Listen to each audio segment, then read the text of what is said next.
structure and any concerns about recruiting people to be at the polling places for Election Day? Well, in Philadelphia, the 3 city commissioners who oversee elections, there are 2 from the majority party and 1 from the minority party. And I won't be running for re-election again in 2013. And a big concern of mine is that I'll either be replaced by someone who's elected who is intent on denying the integrity of the election, regardless of evidence, or on the other side, someone who will not be a sufficient check or balance to the Democratic majority on the Philadelphia Election Board. At the local level, it's been an ongoing problem with losing poll workers. Just as the Secretary just said, elections become increasingly complex. Our city and many counties in the Commonwealth acquired newer and better voting technology that is a lot more complicated, or at least it's a lot newer to those election board workers, in addition to the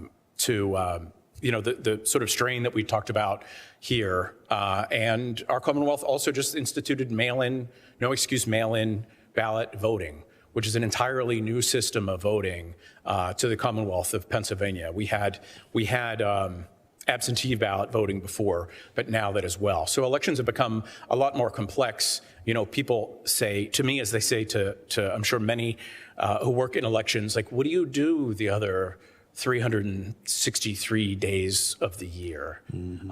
And really what we're doing is working every day to make sure that Election Day runs smoothly, because there's no redos when it comes to elections. They have to be right, and they have to be right every time.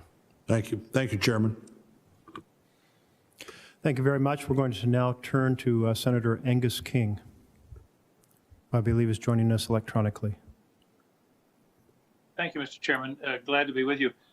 Secretary Adams, delighted to have you with us today. First, I want to commend you for your comments at the beginning, because part of the problem is we've converted political opponents into enemies, and everything is a war. And once we go down that road of the heated rhetoric, we really need to back off from that. I have sitting next to me a big chart of Abraham Lincoln's second inaugural. That's where he said, "With malice toward none and charity for all." If anybody had any reason for malice, it was Lincoln at the end of the Civil War, but he didn't. And I commend you for that. Let me ask you a question. Is voter fraud a problem in Kentucky?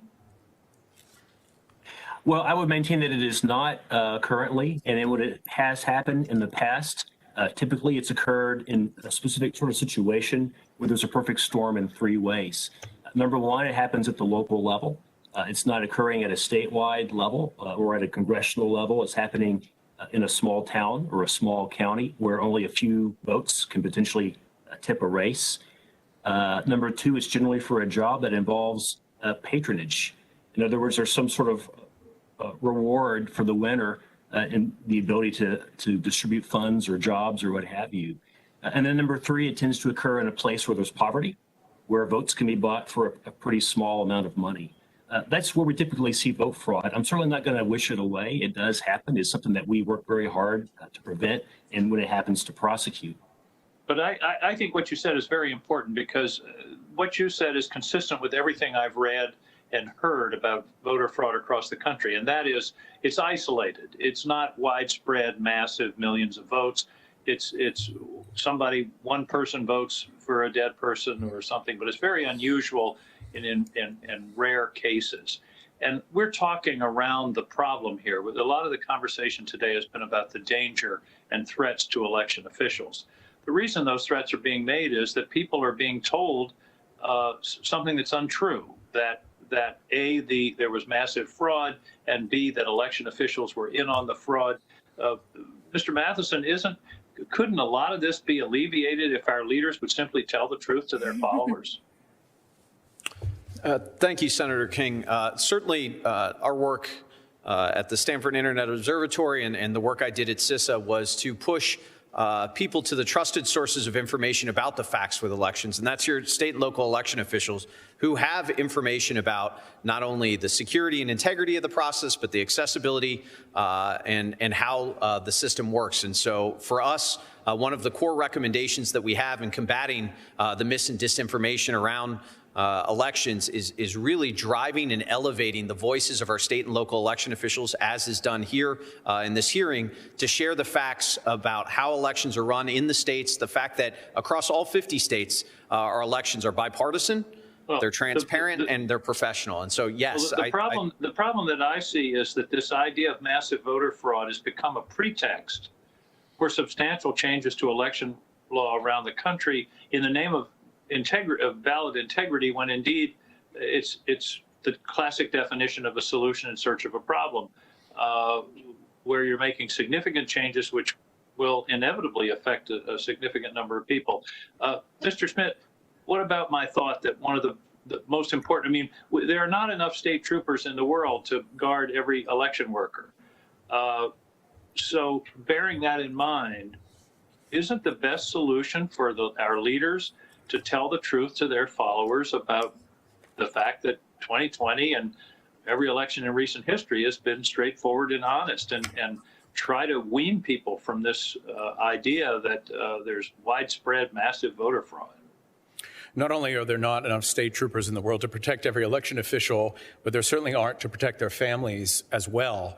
I think you're absolutely right in terms of the root or core of the problem, and the solution normally to lies is to tell the truth, but that has only met with so much success. Typically, that would be the antidote, and I haven't seen that as be successful as I'd like it to. In addition, I think it's really about removing motivations for elected officials to lie about elections on the one hand, and also on the other hand to take seriously and successfully prosecute these sort of threats targeting elected officials, trying to intimidate them to either do one thing or not do another thing, to do their job. Thank you.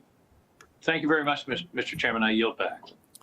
Thank you very much, Senator King, and now I'll turn to Senator Hyde-Smith.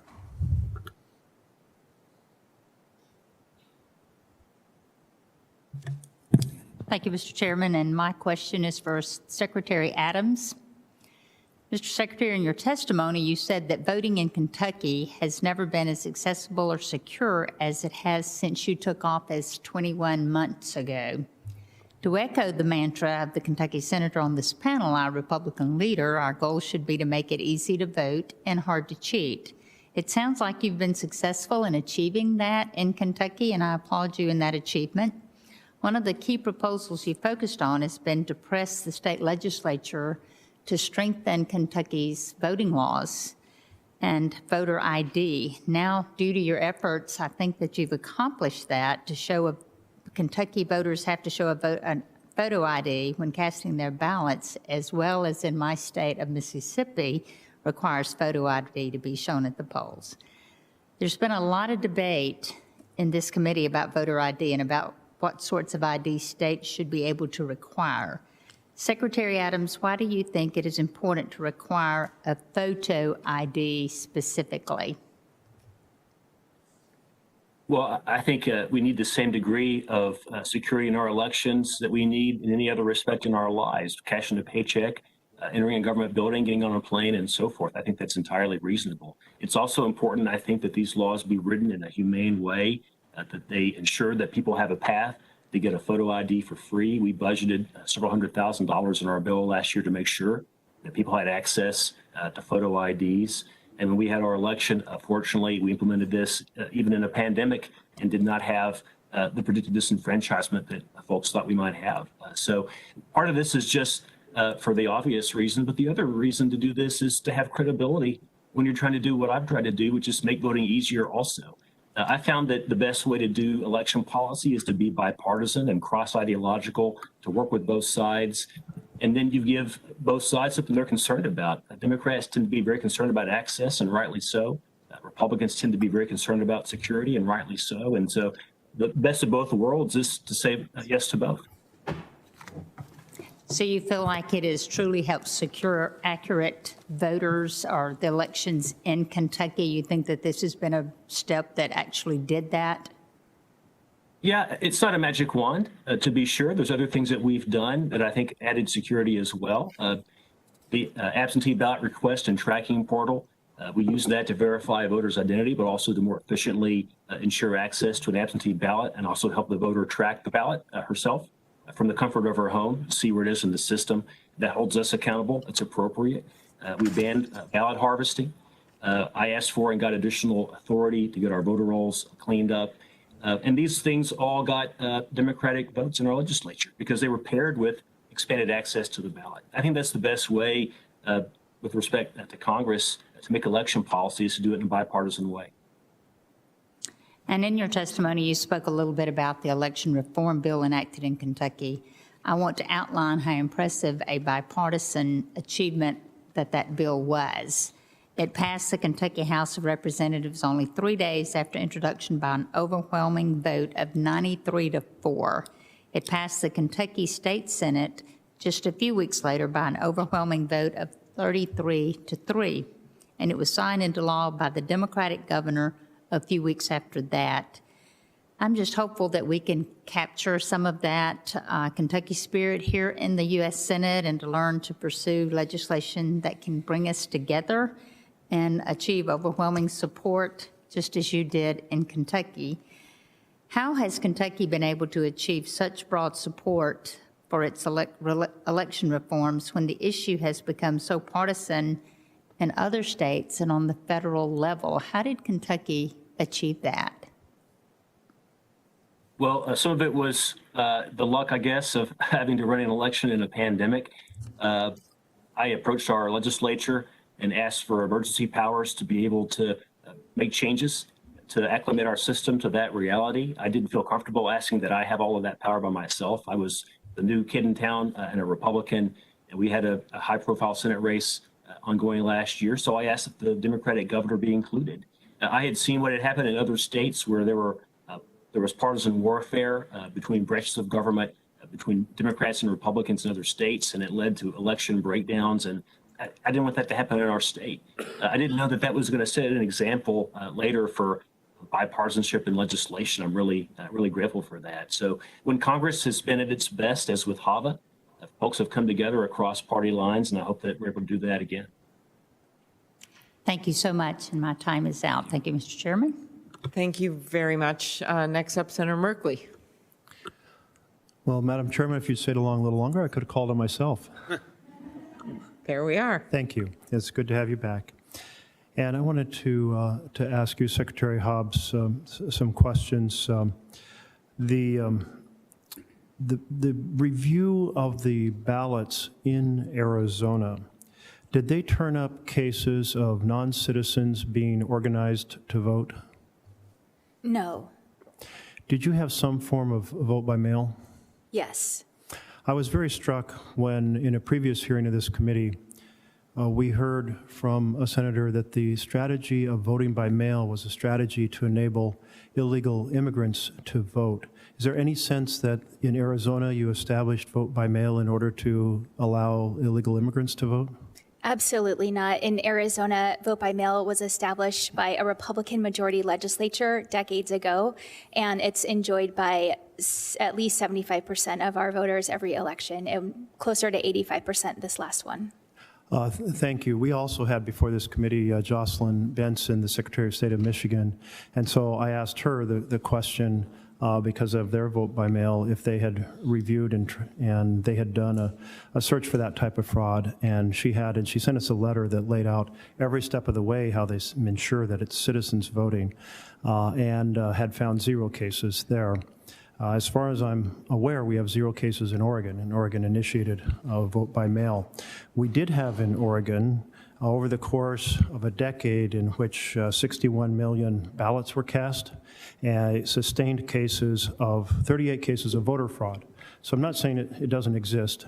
The 2 main types of voter fraud were somebody filling out a ballot in one state, like in a primary or general election, then moving to another state and filling out a ballot in their new state. That's certainly not a coordinated criminal strategy to undermine the legitimacy of elections, I don't believe. I would agree with you, and that's the same kind of instances that we're seeing in Arizona. Well, that led me to my next question of what kind of problems you did find. Did you find ballots shipped in from China? Because I kept hearing in the news over months that this was a major problem in the Arizona elections. There were no ballots shipped in from China or anywhere else. Okay. What did you find for the fraud from this second audit, or this long extended audit? Well, it wasn't an audit, and the procedures that they went through really were not procedures at all, certainly not acceptable at any level by election professionals. They were on a fishing expedition to find problems. The problems that they came up with in their report were manufactured. In fact, the proper place for election challenges is in court. And as I mentioned in my opening, we had 9 such legal challenges in Arizona, and they all failed. There's simply no evidence of any of this widespread fraud that's continuing to be alleged in Arizona. No. So let me turn to Mr. Henderson.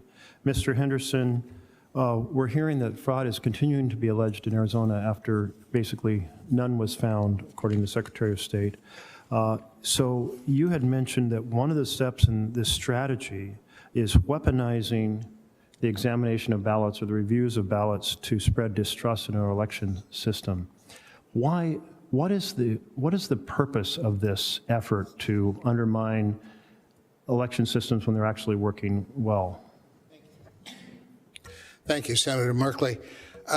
It should be noted that in Arizona, which was, of course, the home of the first audit, it was quite clear that the Maricopa County focus, the largest and most diverse county in Arizona, was intended to demonstrate by way of the private company Cyber Ninjas that apparently fraudulent votes had been counted and determined the outcome of the election. Fortunately, the very thorough, not review itself, because the review wasn't thorough, but the examination of what occurred in Arizona has demonstrated clearly that no fraud existed. And yet that effort has spawned similar initiatives in states like Wisconsin and Texas and Pennsylvania. In Texas alone, the state was won by the previous president. And yet, notwithstanding that, there is a desire to determine whether fraudulent votes were cast, and certainly the use of a focus, as some have mentioned, you mentioned, on undocumented immigrants, the effort to focus on Latino voters, African American voters, Asian American voters, usually occurs based on the demographic changes that have taken place in those communities and the emergence of new sources of political power among communities of color.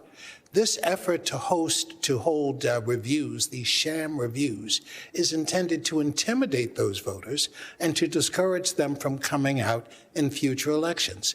We've seen that in state after state, and Texas is a good example where a previous investigation was conducted by the Department of Transportation, focusing on individuals who were previously legally resident but had not yet become citizens, and somehow suggesting that that population had cast votes fraudulently. There was absolutely no evidence to that effect, and many of the voters who had previously been in that pool of legally admitted resident aliens went on to become U.S. citizens and should have been entitled to vote. The effort to intimidate them into not coming back at future elections has been consistent throughout states that have chosen to have these audits, and that's why we say they're intended to really disenfranchise future voters. Thank you very much. I appreciate that. Thank you very much, Senator Merkley, and thanks for all your work in this area. Senator Haggerty is next. Thank you, Chair Klobuchar. Secretary Adams, I'd like to turn my next questions to you.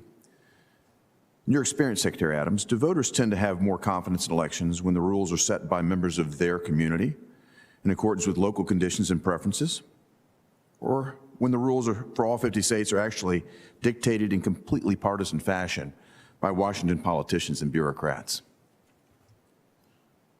Well, I can't say that I have lived through that experience, but I can tell you that I believe that part of the reason we were able to produce this reform that got praised here in Washington and around the country is because we were allowed to, as a state, solve these problems for ourselves. One thing I've seen in polling is folks, I'm pleased to say, have confidence in me, but they have more confidence actually in their county clerk. And that doesn't surprise me because they know their county clerk. They go to church with them. They go to the grocery with them. The more decentralized our system is, I think, the likelier that these policies will be supported by the people who then utilize them. And they actually see people they know being the poll workers and being the county clerks. That makes complete sense. Secretary Adams, numerous polls show that overwhelming majority of Americans support common sense election security measures like voter ID laws. Many states have enacted such laws. In your view, would federal legislation that nullifies popular state election security laws like voter ID increase or decrease election security? Well, I think the thing that we absolutely must have for the system to work is public confidence in our elections. And I do think there are some things that have been debated in this chamber that would reduce the security of our process, but there's no question they would significantly impact voter confidence in our system. The reason I was able to get expanded access to the polls in my legislation is because I also had security measures to show folks that we were serious about that. So I think these things have to be paired together. Yeah. Do you think federal legislation proposed by Democrats that requires unlimited ballot harvesting in every state would reduce election integrity and security, Secretary Adams? I do, and I can tell you about a specific case in Kentucky before my term. We had a mayor of a small town go to federal prison. She engaged in a ballot harvesting scheme. Her control of public housing led to her ability to put under duress the residents of public housing and compel them to vote by absentee ballot under the supervision of her campaign volunteers, and then those folks delivered the ballots back. There was no state law against ballot harvesting at the time. There is now. There were federal charges ultimately brought, but that's the kind of stuff I don't want to see happen.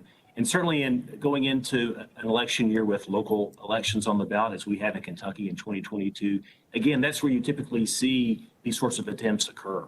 So I would certainly oppose any federal effort to overturn our new law to ban ballot harvesting. Let me turn to election administration itself, Secretary Adams. In your view, would enacting on a completely partisan basis, by the way, federal legislation proposed by Democrats that overrides state election laws and puts Washington politicians and bureaucrats in charge of elections in every state, would that constitute a threat to election administration in and of itself?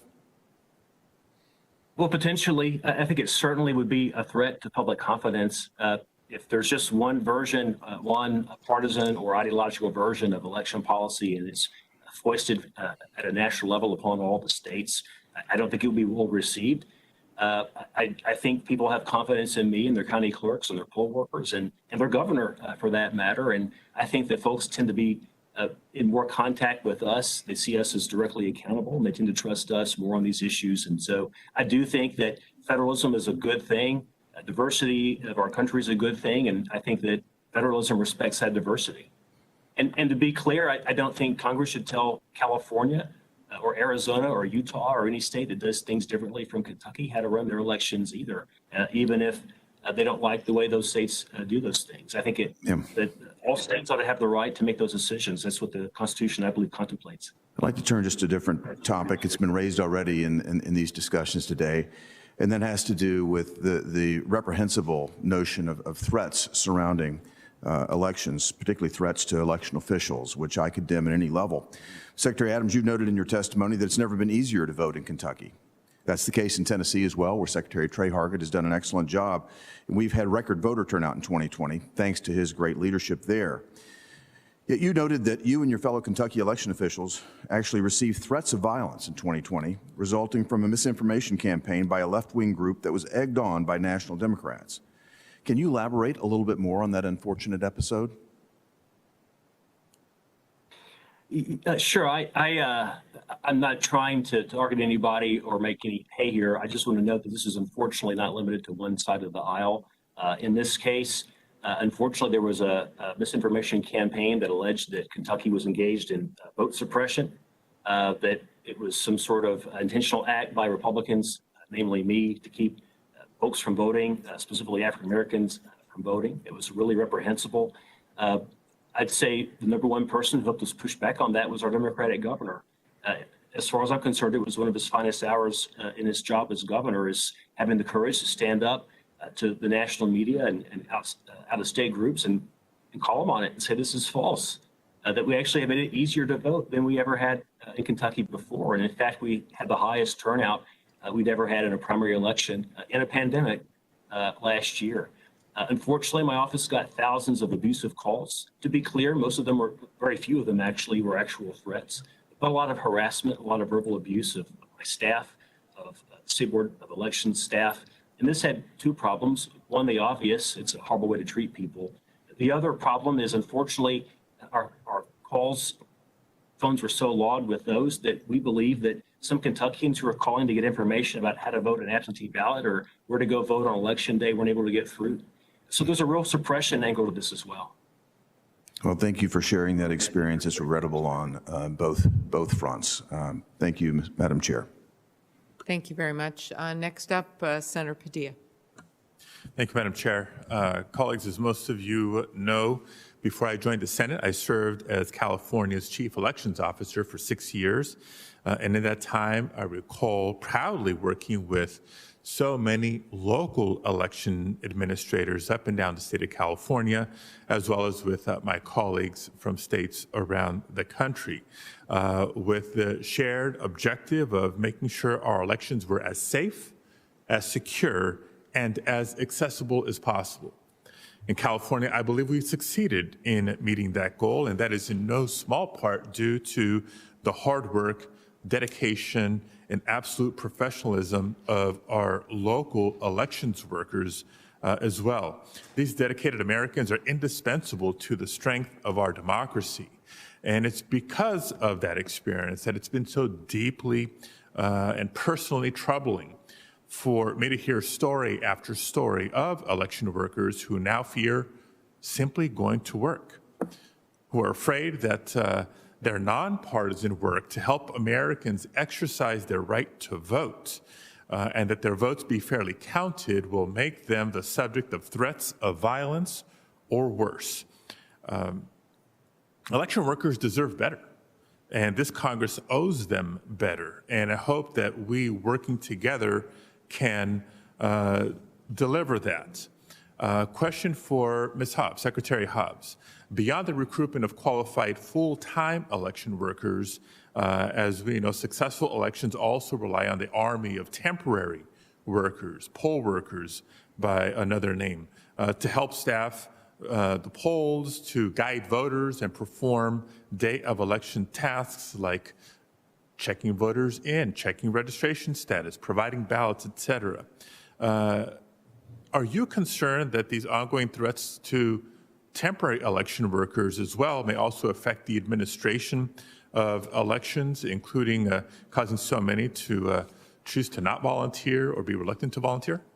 That's certainly a concern we have in Arizona. People stepped up in 2020 to fulfill this role in record numbers, and we're going to continue to try those recruitment efforts. And I hope that people will be engaged in that way. But I think that what folks have seen in the aftermath of the 2020 election is certainly going to put a chilling effect on that. Thank you. And I think on a related front, we know that the presidential election of 2020 was a fair election, period. Joseph Biden was elected president of the United States, period. Donald Trump lost, period. Those are three factual statements. But even today, more than 9 months after President Biden was sworn in, there are still many in the Republican Party who are unwilling to acknowledge these basic facts. Instead, a right-wing ecosystem of misinformation and disinformation continues to perpetuate the big lie that the election was stolen. And so many Republicans refuse to speak up against it. This question is for Mr. Masterson. Mr. Masterson, what's the long-term consequence of these types of misinformation and disinformation campaigns, including how they relate to the security of future elections or voter confidence in elections? Yeah, thank you, Senator Padilla. It's good to see you. The long-term consequences start with the erosion of trust and doubt and deception around our democratic institutions. The reality is that if our voters do not trust or believe in the results of our elections, our democracy is unhealthy and struggling to succeed. And the reality is that has implications, as we've talked about today, for the security of those who work in elections. It has implications for America on the national stage and the health of our ability to work with and support emerging democracies across the world. And it impacts us civically in all kinds of ways where truth and facts, not just around our democracy, but around any area of life, begin to fall by the wayside. And we've seen that certainly around COVID and the COVID vaccine as our information ecosystem continues to suffer. Yeah, and last year's census count as well, as we recall experiencing. Madam Chair, I want to have the opportunity to finish my next question because this is the former Secretary of State in me shining through. We know that professional post-election audits based on proven standards and methodologies are an important tool for ensuring the accuracy and the integrity of election results while building voter confidence. I know such audits are a standard part of the election certification process, not just in California, but in states across the country. But these audits stand in stark contrast to the type of sham audit that was called for this year by the Republican state legislature in Arizona and is being considered by the Republican state legislature in Pennsylvania. So Secretary Hobbs and Commissioner Schmidt, can you describe how these Republican-driven sham audits, my words, not yours, differ technically from the professional standard-driven audits that are required in many jurisdictions, and how they too might impact voter confidence? Senator Padilla, I don't know that there's enough time left in the day to do that. I will just say that in Arizona, the results were canvassed, certified, litigated, and legitimately audited according to the law. And what we saw in the sham audit was absolutely not a real audit. It detracted from transparent. There was no transparency. There were lapses in security. Every other professional auditing standard that you would see in place was just not there, and overseen by people with an entirely partisan agenda. Thank you. Mr. Schmidt. As a former senior auditor at GAO, I believe strongly in the importance of audits when they're legitimate and when they're real and when they're carried out by qualified people who know something about auditing and something about elections. That is not what we've seen to date. In Pennsylvania, every county in the Commonwealth conducts an audit after each election. In most counties, including ours, we conduct a secondary audit that's even more comprehensive on top of that. And the nexus between your question, the audits, or the so-called audits, and the threat issue are, I know in my experience and many others, the threats died down after Election Day, after the new president was sworn in. Now that the legislature's talking about instituting some sort of bogus audit in the Commonwealth of Pennsylvania, they return. So this level of activity rises and falls, it spikes and decreases whenever there's sort of this comprehensive misinformation and disinformation effort, both around election time and now around audits as well.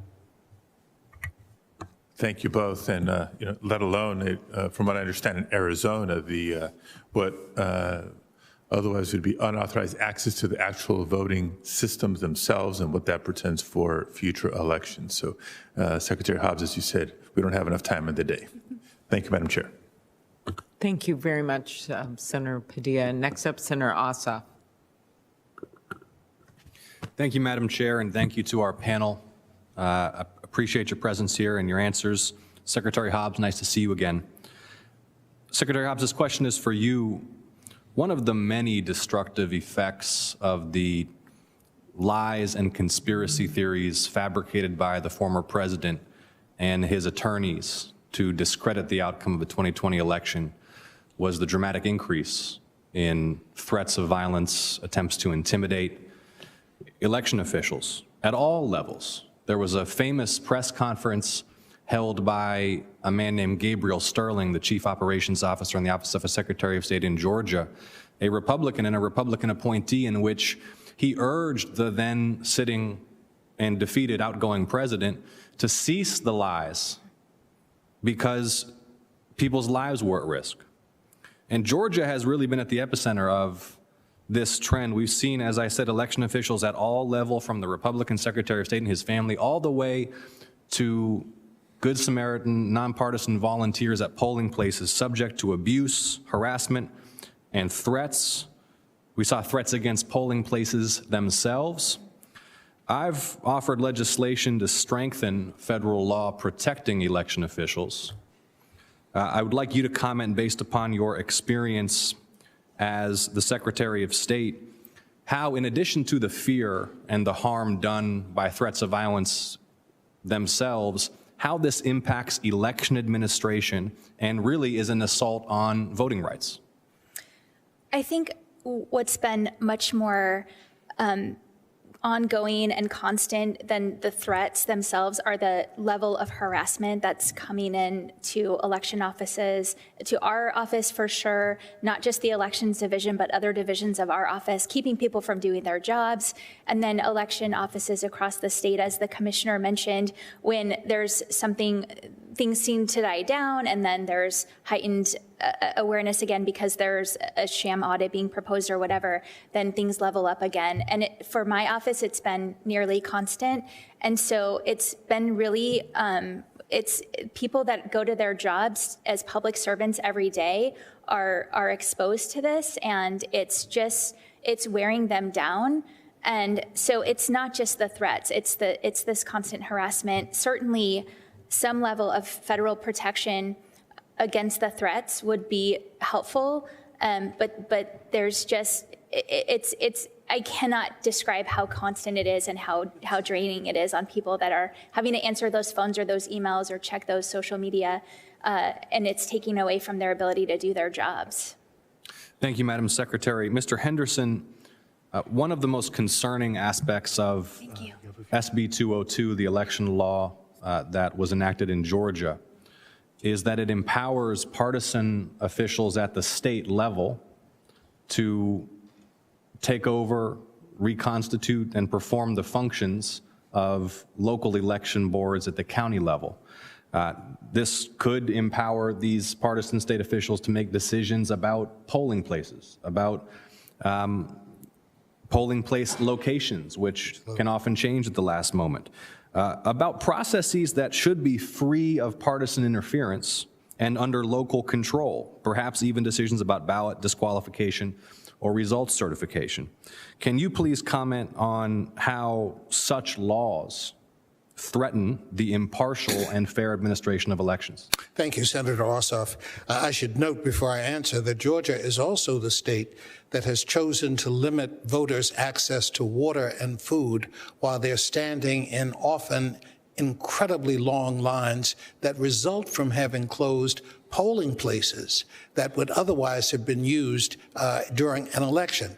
We know that housing discrimination still exists in states around the country, and often polling places are set up in a way that particularly caters to a community of interest. And so often polling places that are closed would otherwise serve black communities, brown communities. It's a huge problem.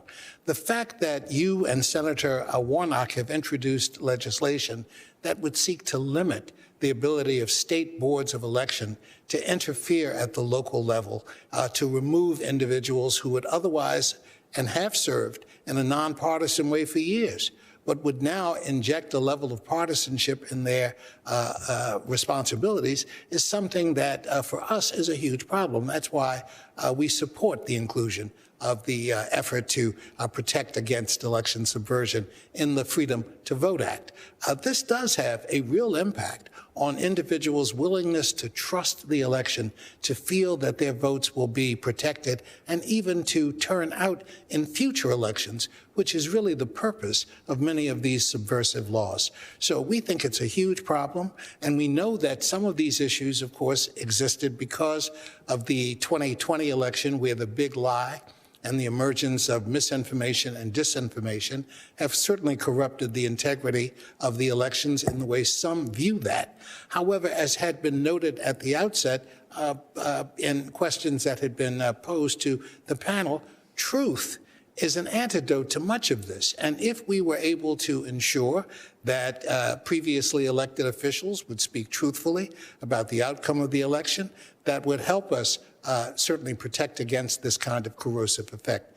In the absence of that, we need new federal protections that ensure that elections will be administered fairly in a nonpartisan way that respects and protects the interests of the actual voters themselves. Thank you, Mr. Henderson. Briefly, I'm already over time here, Madam Chair, I recognize that, but I would note that's of particular concern, these election subversion measures, where, as we saw in the most recent election, the president was putting pressure on the governor of Georgia, the Secretary of State of Georgia, and the U.S. Attorney for the Northern District of Georgia to overturn the election results. Thank you for your testimony. And I would note as well that I've introduced the Voters Access to Water Act to prevent localities and states from banning the provision of hydration to voters who were standing in line by nonpartisan Good Samaritan volunteers. And I thank Chair Klobuchar for including that bill in the latest draft of the Freedom to Vote Act, and I yield.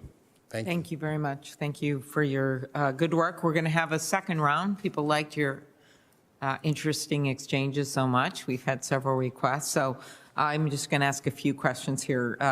Secretary Hobbs, you mentioned this in just recent answer you gave, but could you give a little more detail about harassment directed at your office, how it has impacted public servants who are not even responsible for elections, like those who assist with registering businesses or notarizing documents? Yes, absolutely. The Business Services Division, Library Division, and even Address Confidentiality Program have calls to their lines or emails sent to them with harassing and threatening language. And as I mentioned, this has been near constant in Arizona since the election almost a year ago. There was a staff member in Business Services who took a call.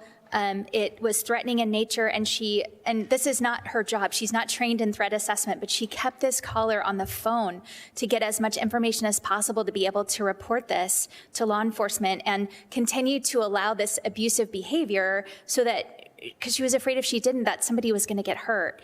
And this was really traumatic for her, and, impacted her work for the rest of the day, but also keeping the caller on the phone kept her from doing her normal job.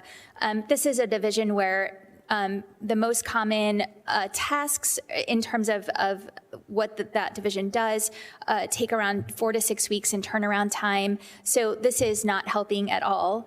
It's bad for our constituents. And we've also delayed the opening of our Capitol Museum, that's under my purview as well, until we could arrange security because of what happened here on January 6th. And I wasn't willing to put our staff in harm's way when people who were still upset about the election and still directing their anger towards my office could utilize the avenue as well. Very good. Thank you. Mr. Masterson, we know that misinformation on social media platforms like Facebook is widespread, and there's been bipartisan pushback on this right now, whether it is the work that today we had a second hearing actually on this in the Commerce Committee with Senator Blumenthal and Senator Blackburn on other platforms, specifically Snap and YouTube, as well as TikTok. We now know that in the new trove of documents recently came out that Facebook deliberately turned off election misinformation safeguards right after the election. They were worried these safeguards were slowing the growth of the platform. Can you briefly explain the severity of the problem of election misinformation spread through social media? And do you agree that this has been part of the problem with threats? Yeah, thank you, Madam Chair.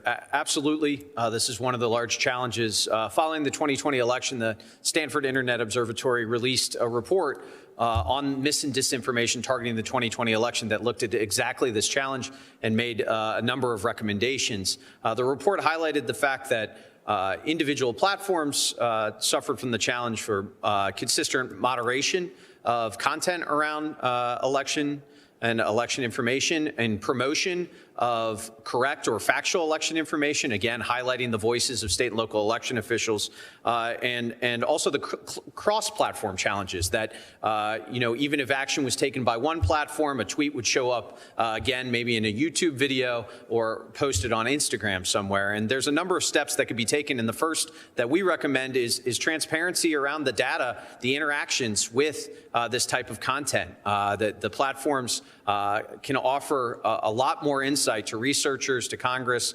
and nonprofits around the type of interaction. The second is consistent enforcement, having your policies up on your platforms and consistently enforcing the rules around that in a transparent way that folks can understand. Finally, as we prepare for 2022, that continued need to highlight the voices of state and local election officials. For instance, search engines, Google, could ensure that when someone searches for information on election information, the first thing to come up is the Secretary of State or local election website, as opposed to a trove of mis or disinformation around the election. I know many of the platforms and worked with many of them throughout 2020 to prepare. There was a lot of steps taken, but there's a lot more that could be done around transparency and support to state and local election officials to combat what is undoubtedly coming in 2022 and 2024. And even beyond election misinformation, it's been just coming out more and more. I was seeing today the information that Facebook they changed their algorithms in 2017, I believe, so that anger or any kind of emoji was worth 5 times more in spread of information than a like. I just want you to think about that. So if you put some content out, Secretary of State, whatever, about elections or you put some content out about anything that's just kind of factual, you might get a like, people agree with you. Maybe I put one out that Senator Blunt and I did a bill together, we did this, we did that. You put something out that makes people angry, they're gonna spread it 5 times more.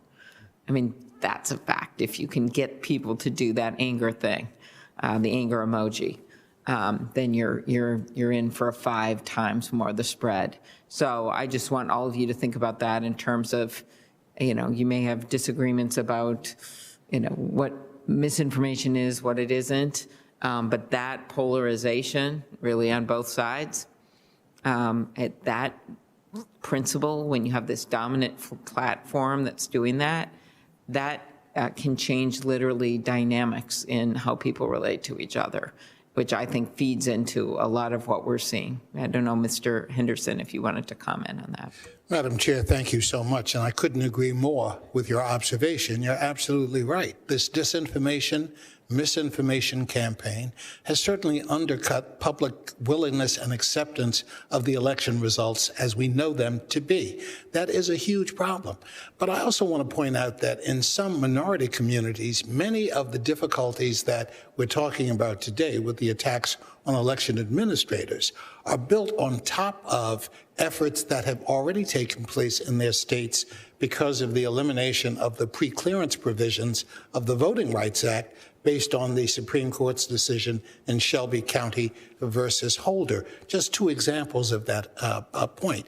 In North Carolina, immediately after the Shelby County decision was handed down, a monster anti-voter bill was enacted into law that the Fourth Circuit Court of Appeals, in overturning it, announced that it was carried out with almost surgical precision to impact black voters. We see the same thing in places like Texas. My colleagues at the Mexican-American Legal Defense and Education Fund brought a lawsuit involving the city of Pasadena, Texas, that immediately after the Shelby County decision decided to completely remake its election procedures for the local government. It moved from a city with 8 local seats in the city election to a group of 6 with 2 at-large seats with the intent of disenfranchising, or the effective disenfranchising, Latino voters. Those kinds of problems abound in states like Alabama and Florida. Thank you. So that's a huge problem. Thank you. Very good. Thanks for highlighting that. Senator King, a guy that tries to minimize anger on his social media posts in favor of constructive comments. Turn it over to Senator King and then Senator Merkley. Thank you. Thank you, Madam Chair, and I hope I can remain constructive. First, I want to be clear, as one of the authors and sponsors of the Right to Vote Act that we worked on over the summer,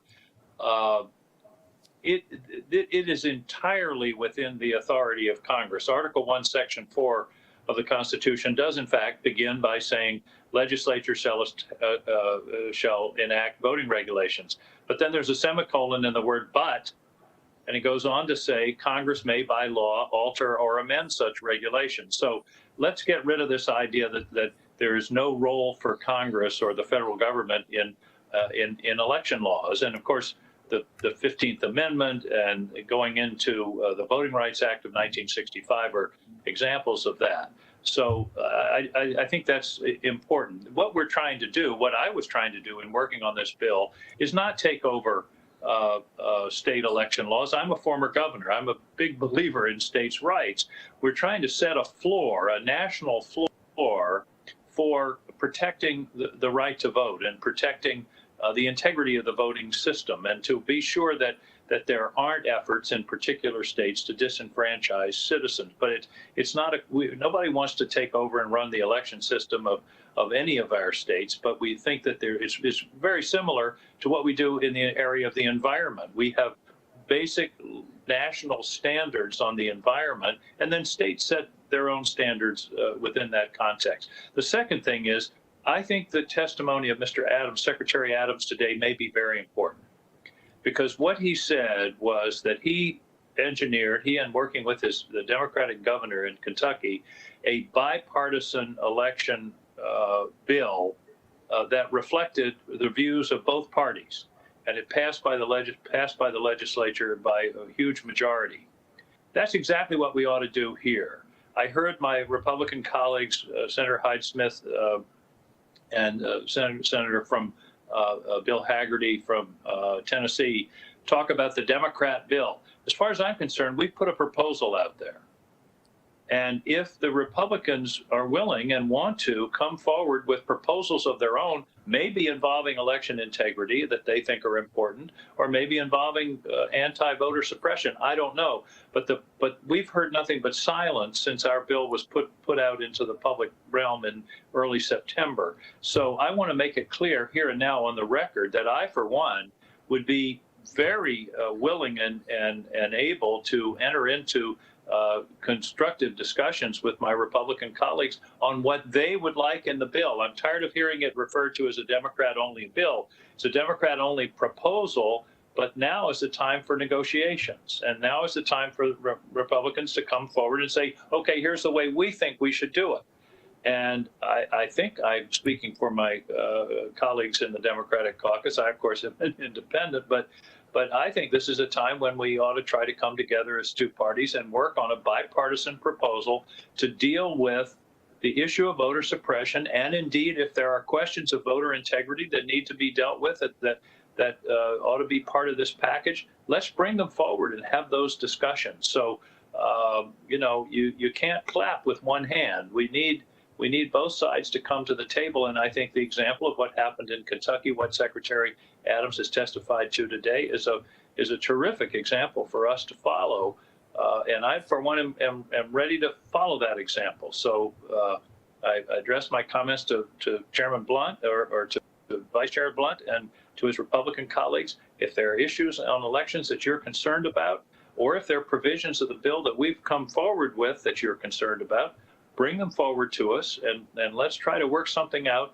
And the American people, it would be a great thing for the American people to see Congress working in a bipartisan way to deal with elections, to try to de-escalate the conflict to some extent and get us to a place where we're able to come to some reasonable consensus that will protect access but also protect the integrity of the ballot. So that's what I wanted to add to the conversation, Madam Chair. And I hope you'll second me and say that you yourself, as one of the authors of the Right to Vote Act, would also be willing and anxious to enter into these discussions should our colleagues on the other side of the aisle be willing to make their own proposals.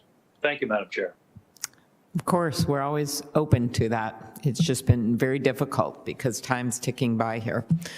We worked very hard on the bill, and we're proud that Senator Manchin has his name on it and that we've gotten our caucus behind it. And in this very room, we made a number of changes to the bill to make it easier for rural areas to comply. And through the months, with Senator Merkley's help as well, made several other changes. And the whole idea is just to simply guarantee people the right to vote in a way that's safe and a way that will limit some of the horrible aftermath that we saw in this last election and other places in terms of suits that shouldn't have been brought and in terms of people now questioning the very democracy on which the ground that we stand on is founded. So that's the idea. We think you should make it easier to vote. And in the past, this has been bipartisan, as Senator King has so beautifully pointed out many times, including, as Mr. Henderson knows, the Voting Rights Act years back was always a very bipartisan endeavor. So it's been disappointing, but that doesn't mean that we're going to back down from trying to get some kind of agreement, or most importantly, getting something passed. With that, I turn it over to you, Senator Merkley. Thank you very much, Madam Chair. And President Henderson, when I asked about the motivation for folks spreading distrust in the election system, you noted that it was to intimidate voters and decrease turnout. But from your previous comments, assuming you would probably also agree that the goal is to justify election laws that under a facade of election security that are actually about blocking targeted groups from voting. Is that a fair way for me to put it? Absolutely, Senator Merkley. I agree with that completely. Thank you. I was thinking about how historians look at an 80-year period in which the only thing that was blocked by extended debate in the filibuster were laws to protect the voting rights and political power of Black Americans for 80 years. But the point that historians make is it reached a point where they couldn't talk about stopping political power for Black Americans, so they had to talk about freedom of speech on the floor of the Senate, extended debate, and that was the cover story.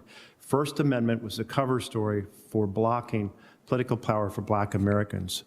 Is the argument about, or the discussion of election fraud the cover story today for blocking the political power of Black Americans and other citizens from minority communities? I think your analogy, Senator Merkley, is absolutely on point.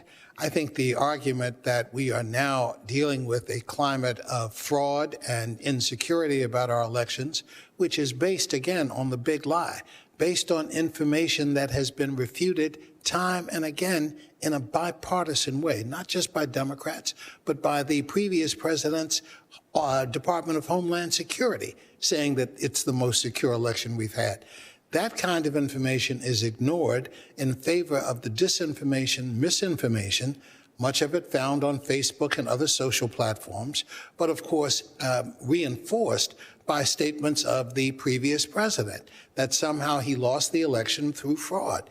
And that is used to justify harsh new legislation that has the effect of blocking Black, brown, Native voters, Asian American voters from participating, even though those are the voters where we see the largest level of demographic growth in communities that would author, or rather provide voters at the polls. And so I agree with you completely.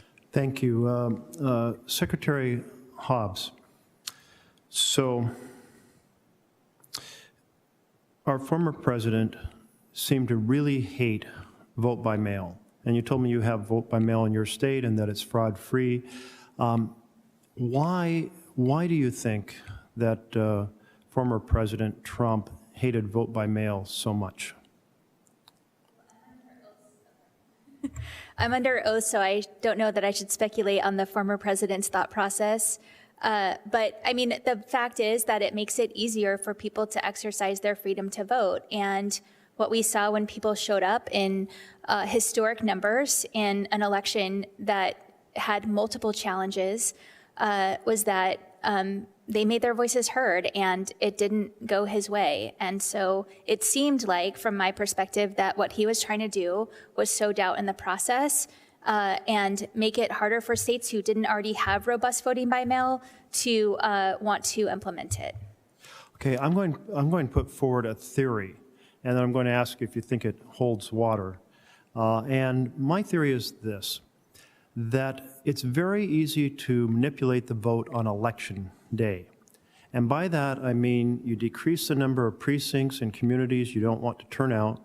You decrease the number of election officials at those polling places, so there's longer wait times.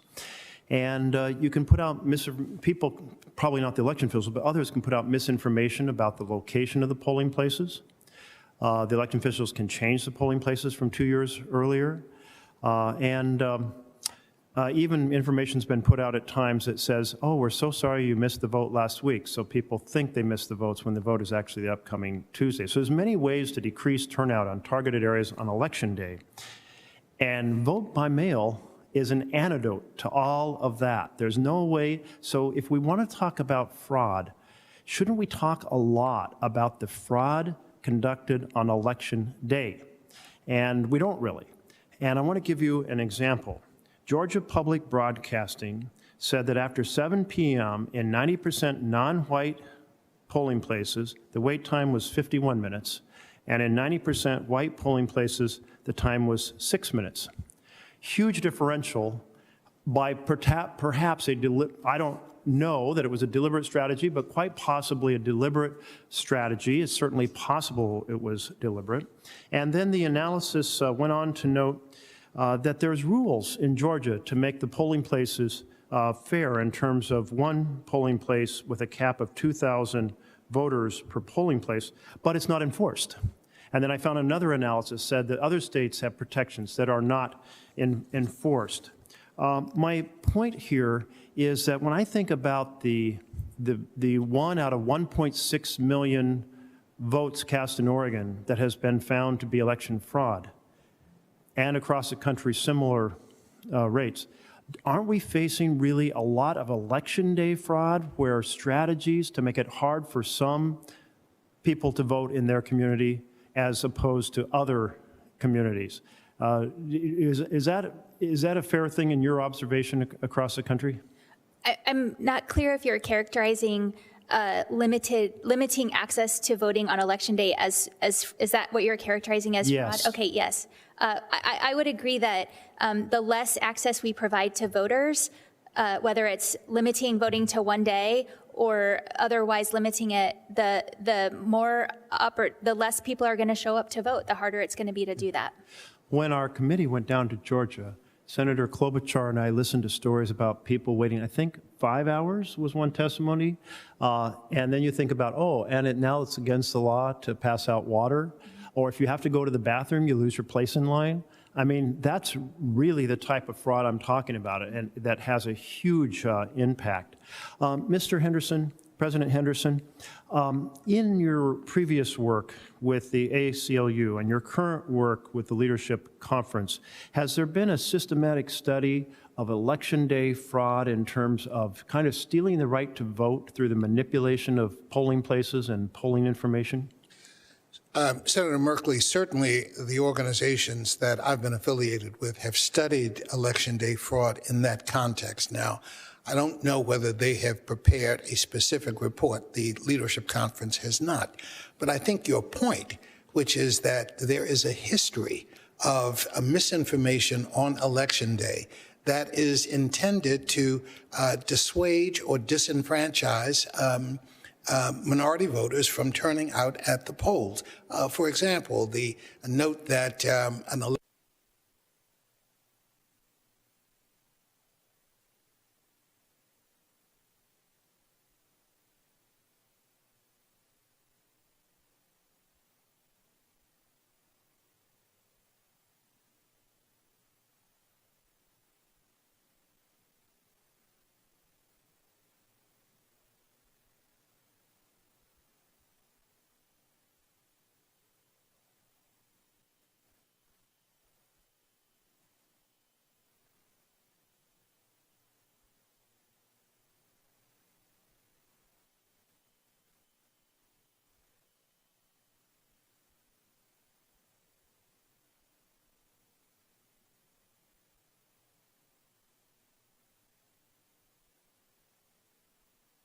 election day is actually the following Thursday as opposed to the Tuesday on which an election is held, or information that says the polling place that you previously used has been closed, but you weren't notified to the extent that that has occurred. That kind of information predates these attacks on election officials, and as pernicious as the attack on election officials is, it does not operate in isolation.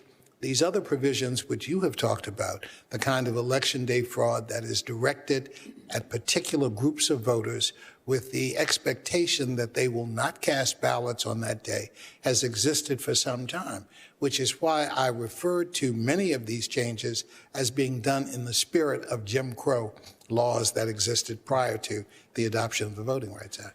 So I'll just close with the notion that I'd love for ACLU or other organizations to study election day fraud, because I think it's very relevant. And it's relevant to why vote by mail and early voting are so important, because they take away the ability to conduct such fraud. I think far more Americans, millions of Americans, are affected by those long lines, or intimidation at a polling place, or misinformation about where a polling place is, or locating it in a place with no parking. There's many strategies, many forms of election day strategies. Listen, I want to thank you all for your service to our nation in the election system. It's absolutely essential that for a democratic republic to function well, the foundation has to function well, and the foundation is integrity in elections and trust in that integrity. And we have a lot of work to do, and I thank you very much for being engaged in that work.